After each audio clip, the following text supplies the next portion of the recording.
ষড়যন্ত্র করেছিল, আল্লাহ পাক তিনি পরিকল্পনা করেছিলেন, আর আল্লাহ পাকের শ্রেষ্ঠ কৌশলী। আল্লাহ পাক বলেছেন ওয়াসবিকি জানতুম খালিদ মুস্তাদাফুনা ফিল আরদ তাখাফুনা ইয়াতাখাত্তাফাকুমুন নাস ফাআওয়া কাইয়াতুকুম বিন-নাস ওয়া রাযাকাকুম মিনাত-তাইয়্যিবাত। আল্লাহ তাআলা বলেছেন স্মরণ করো সেই সময়ের কথা যখন তোমরা জমিনে খুবই দুর্বল এবং সংখ্যায় অতি অল্প তোমরা ছিলে। জালিম শক্তিরা চেয়েছে তোমাদেরকে এই জমিন থেকে উচ্ছেদ করতে। আর আল্লাহ পাক রব্বুল ফাওয়াকুম ওয়া ইয়াতুকুম বিনাসরিহি, তিনি তোমাদেরকে শক্তিশালী করেছেন, তিনি তোমাদেরকে সাহায্য করেছেন, আর এই জন্য তিনি আমাদেরকে তিনি প্রতিষ্ঠিত করেছেন। আলহামদুলিল্লাহ।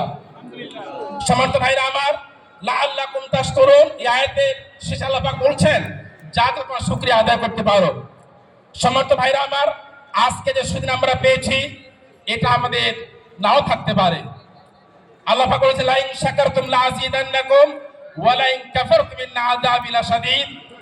তোমরা যদি শুকরিয়া আদায় করো তাহলে আমি এটাকে বহুগুণে বাড়িয়ে দেব, আর তোমরা যদি না শুকরিয়া অস্বীকার করো তাহলে জেল খাবার আযাব বড় শক্ত। সম্মানিত ভাইরা আমার, আমরা যে সুন্দর পরিবেশ পেয়েছি, এই পরিবেশের হক আদায় করে কাজ করার মাধ্যমে আমাদের যে আলটিমেট গোল টার্গেট আল্লাহর দ্বীনকে জমিনে প্রতিষ্ঠা করা, সেই প্রতিষ্ঠা লক্ষ্যকে সামনে রেখেই আজকের কর্মী সম্মেলন থেকে আমরা আজকে সেই সিদ্ধান্ত গ্রহণ করতে পারি আমরা প্রত্যেকটা ঘরে ঘরে প্রত্যেকটা জনপদে ইসলামের আওয়াজ আমরা বুলন্দ করব। আজকেও আমাদেরকে এই জমিন থেকে আজকে আমাদেরকে ষড়যন্ত্র করা হয়, আজকে আমাদেরকে নিয়ে অনেকেই আজকে পাকা চোখে দেখায়। আমাদের দীপ্ত ঘোষণা হলো যারা তাদের সকল শক্তিকে ধারণ করেই আমাদেরকে নির্মূল করতে পারেনি, আজকে নব্য ফেসিবাদে যারা স্লোগান তুলছেন তারাও পারবেন না ইনশাআল্লাহ। আসল সম্মানিত ভাইরা আমার, আগামী দিনে সুন্দর সমাজকে বিনির্মাণের আজকের কর্মী সম্মেলন থেকে আমরা দীপ্ত ঘোষণা করতে চাই, দীপ্ত শপথ গ্রহণ করতে চাই। আমি নীরব হব না, নিস্তব্ধ হব না যতদিন আল্লাহর দ্বীনকে জীবন প্রতিষ্ঠা করতে না পারবো ইনশাআল্লাহ।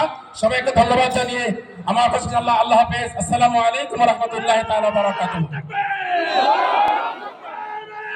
ধন্যবাদ জনাব মুস্তাকিম আলম ভাইকে।